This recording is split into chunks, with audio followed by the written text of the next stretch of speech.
अब हम डिस्कस करते हैं कंबाइंड मीन के बारे में। कंबाइंड साफ साफ समझ में आ रहा है कि किसी को एक साथ कैलकुलेट करना। कंबाइंड मीन का मतलब होता है जब दो या दो से ज्यादा मीन एक साथ कैलकुलेट करते हैं, that is called combined mean. मतलब अगर इसको डिफाइन करें तो व्हेन टू और more than two mean, two arithmetic mean calculated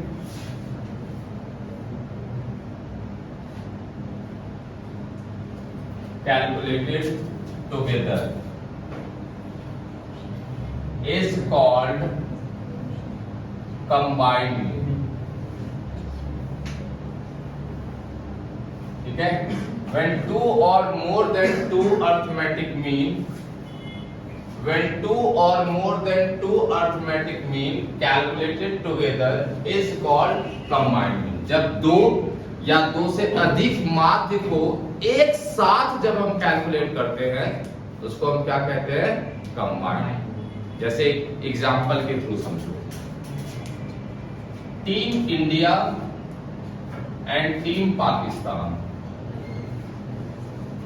ठीक है, इंडिया की टीम ने 10 प्लेयर मिल करके जो एवरेज रन स्कोर किया है, एवरेज रन जो स्कोर किया है, सपोज 25.7 रन स्कोर किया है। क्लियर है, इंडिया के 10 प्लेयर ने एवरेज रन स्कोर किया है 25.7 एंड पाकिस्तान के 10 प्लेयर ने जो एवरेज रन है, एवरेज रन वो स्कोर किया है सपोज 24.8। तो आपको क्या करना है, कैलकुलेट करना है average run of both teams, कि दोनों टीम का एवरेज रन क्या है। ठीक है, ध्यान से समझिए। कंबाइंड मीन का फॉर्मूला होता है x bar 1 into n1 plus x bar 2 into n2 upon n1 plus n2। Combined mean का क्या फॉर्मूला होगा, x bar 1 into n1 plus x bar 2 into n2 upon n1 plus n2, where x bar 1 average. ठीक है, चाहे वो run हो सकता है, चाहे वो मार्क्स हो सकता है, चाहे वो average, whatever, average of first variable, first distribution या फर्स्ट ऑब्जर्वेशन, और x बार 2 का मतलब एवरेज ऑफ सेकंड वेरिएबल या सेकंड डिस्ट्रीब्यूशन। समझ में आ रही बात? जैसे कि यहाँ पर इंडिया के प्लेयर ने एवरेज रन कितना स्कोर किया है 25.7, तो दिस इज x बार 1। समझ में आ रही बात? और पाकिस्तान के प्लेयर ने एवरेज कितना स्कोर किया 24.8, एवरेज को x बार ही तो कहते हो ना, तो this is x bar 2। Clear है? और n का मतलब होता है नंबर ऑफ ऑब्जर्वेशन। यहाँ पर नंबर ऑफ ऑब्जर्वेशन क्या है, प्लेयर्स में, तो n1 हो जाएगा आपका, और ये क्या हो जाएगा, n2 हो जाएगा। अरे बस समझ में। उसी तरह कोई दूसरा क्वेश्चन, जैसे एक और क्वेश्चन आ गया कि the average income of 40 families is 2050 rupees.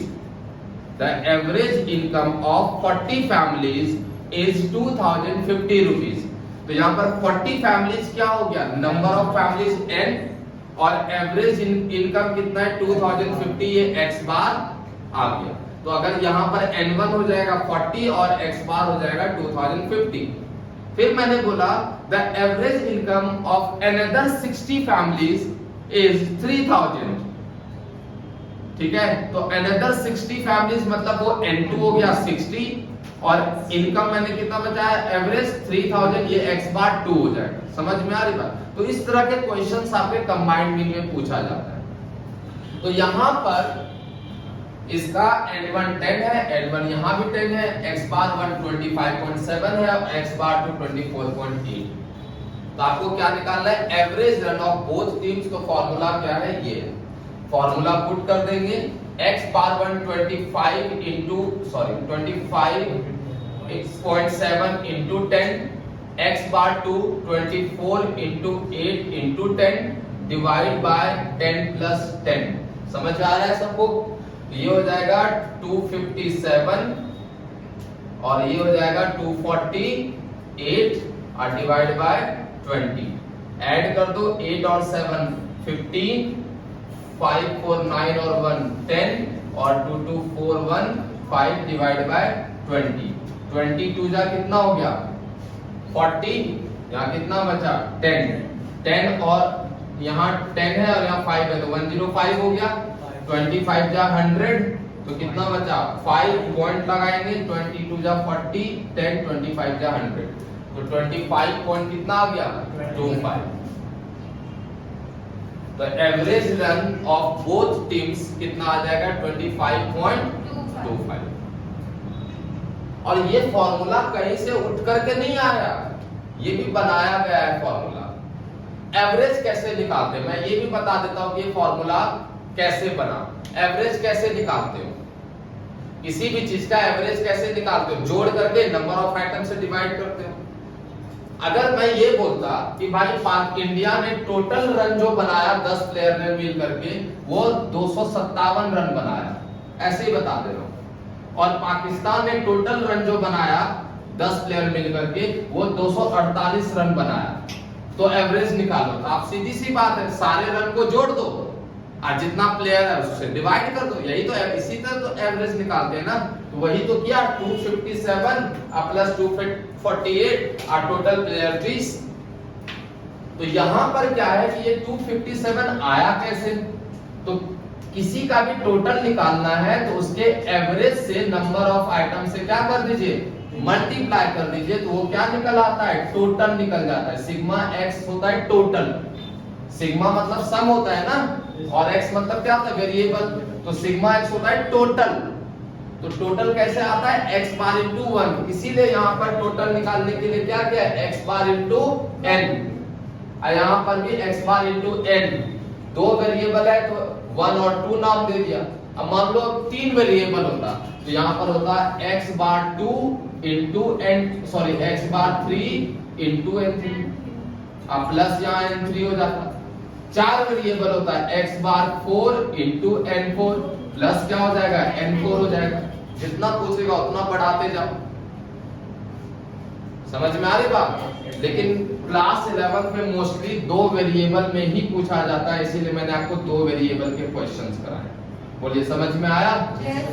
बस आपको पहचानना है कि कौन सा n1 है और कौन सा x बार 1 है, कौन n2 है और कौन x बार 2। ऑनेस्टली बताओ समझ आया या नहीं आया?